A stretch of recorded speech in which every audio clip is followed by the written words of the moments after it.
तो जब माता उमा जब प्रगटी तो उनका केश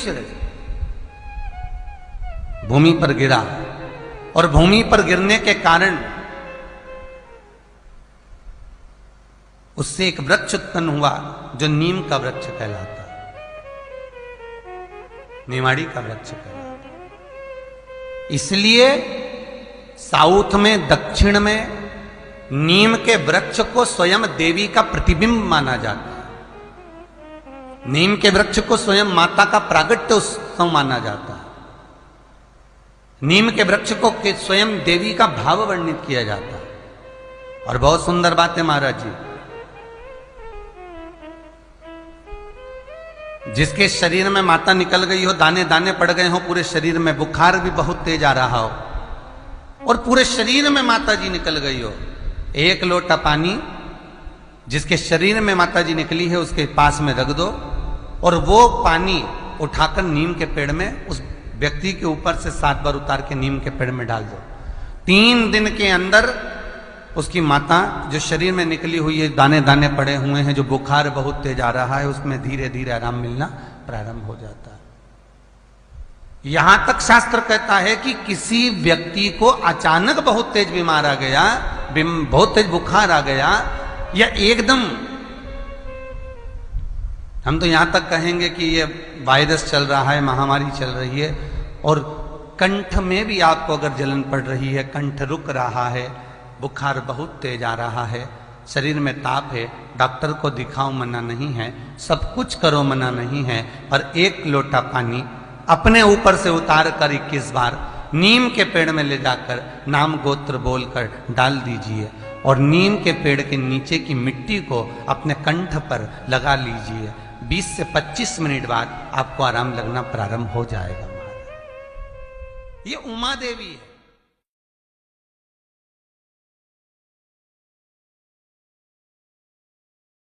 जिस पुरी में आप जा रहे हो, अयोध्या जा रहे हो, कांची जा रहे हो, जगन्नाथ जा रहे हो, द्वारका जा रहे हो, मथुरा जा रहे हो, उज्जैनी जा रहे हो, आप जिस पुरी में जा रहे हो, उस पुरी में दान,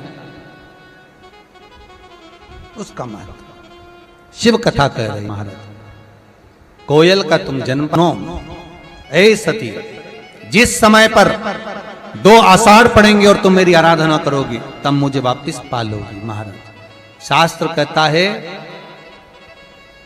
अधिक मास के महीने में शंकर के मंदिर में किया गया दीपदान, अन्नदान, वस्त्रदान, जो भी दान हम शिव मंदिर में करते हैं, उसका फल हमें शीघ्रता में ही प्राप्त है, अधिकता में ही प्राप्त है।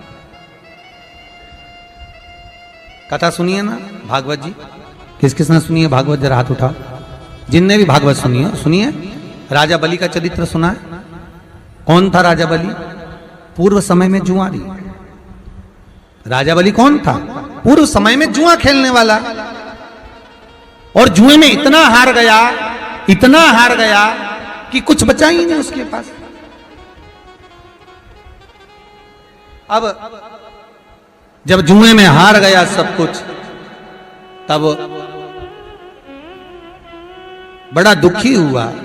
उसने सोचा करूं क्या, तो एक संत के आश्रम में चला गया, और संत के आश्रम में जाकर वहां से एक कमंडल, एक आसन, एक छत्र, पादुका सब चुरा कर ले आया, और उसने अपने दोस्तों के साथ मिलकर जुए में लगा दिया। अब दोस्तों को मालूम था कि हारेगा, तो दोस्तों ने क्या करा, अपनी पूरी जायदाद ये 4 चीजों में लगा दी।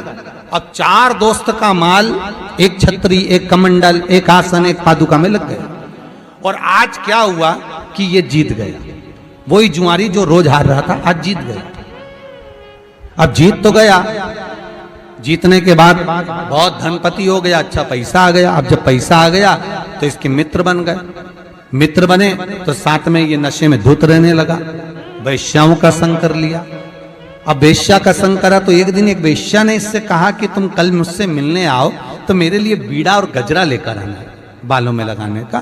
तो ये नशे में धुत होकर, पीकर धुत होकर जा रहा था, और हाथ में बीड़ा था और गजरा था, और जाते जाते पत्थर से टकरा गया, नीचे गिर गया। पत्थर से टकराया और नीचे गिर गया। जैसे ही नीचे गिरा बेहोश हो गया। थोड़ी देर बाद इसको होश आया। होश आया तो इसने गजरा और बीड़ा वो मिट्टी में गिर गया, धूल में गिर गया। उस धूल में गिरे हुए गजरे और बीड़े को उठाया, सामने शंकर जी का मंदिर था उसको देखा, देखकर मंदिर के सामने खड़ा हो गया नशे में और भगवान देवाधिदेव महादेव से कहने लगा, शंकर तेरी नियत लग गई थी मेरे गजरे और बीड़े में, इसलिए तूने जमीन पर गिरा दिया। गजरा और बीड़ा लेकर इसने शंकर के शिवलिंग पर फेंक दिया। गजरा और बीड़ा जब शंकर भगवान के शिवलिंग पर फेंका, ये गया 6 महीने बाद ये मर गया। मरने के बाद ऊपर गया। यमदूतों ने कहा इसने पापी पाप करा, खूब जुआ खेला, मदिरा का पान करा, वैश्यावृत्ति करी, इसको नरक में पटको। इतने में भगवान विष्णु आ गए। भगवान विष्णु ने कहा नहीं, इसने एक पुण्य करा। क्या? गजरा और बीड़ा शंकर जी को दिया। इतने में यमराज बोला दिया नहीं है, नशे में दूध था, वेश्या के लिए लेकर जा रहा था, जमीन की मिट्टी में गिर गया था, मिट्टी का वेश्या लेती नहीं, इसलिए शंकर के मंदिर में फेंक दिया।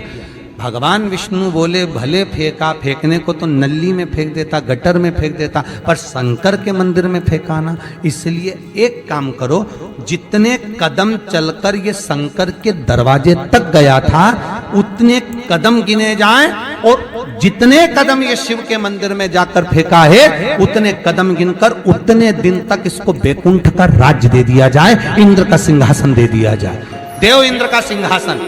उस जुआरी को 14 कदम शंकर के मंदिर गया था तो 14 घड़ी के लिए इंद्र का सिंहासन दिया उस जुआरी को। वो सिंहासन पर जैसे ही बैठा उसने विचार करा कि मैंने मात्र शंकर के मंदिर में गजरा और बीड़ा मिट्टी का दिया था तो मुझे इंद्र का सिंहासन मिल गया, अगर ज्यादा दान कर लेता तो। इसने ताली बजाकर रावत को बुलाया, दान कर दिया, अप्सराएं बुलाई, दान कर दी। इंद्र के माल जितना इंद्र का सामान था, कुर्सी, जायदाद, दौलत, संपदा, सब दान कर दिया। थोड़ी देर बाद उड़ गया, 14 घड़ी पूरी हो गई। इंद्र सिंहासन पर बैठे हुए, रावत को बुलाए तो आए ही नहीं, अप्सराओं को बुलाए तो आए ही नहीं। किसी ने बताया वो जुआरी बैठा था, सब लुटा गया, सब दान कर गया। इंद्र दौड़ के भगवान विष्णु के पास गए, महाराज कैसे व्यक्ति को कुर्सी पर बिठा दिया, वो सब बर्बाद कर दिया। भगवान विष्णु बोले रे इंद्र, जो तू इतने सालों में नहीं कर पाया वो 14 घड़ी में करके निकल गया, 14 घड़ी में कर गया, मात्र 14 घड़ी में। पूछा गया क्या करना है, शंकर भगवान सामने आ गए, इसने मेरे मंदिर में जो दिया भले मिट्टी में सना हुआ दिया, पर दिया तो मुझे। एक काम करो नारायण, इसको सुतल लोक में, पृथ्वी पर, मृत्यु लोक में राजा बना दो।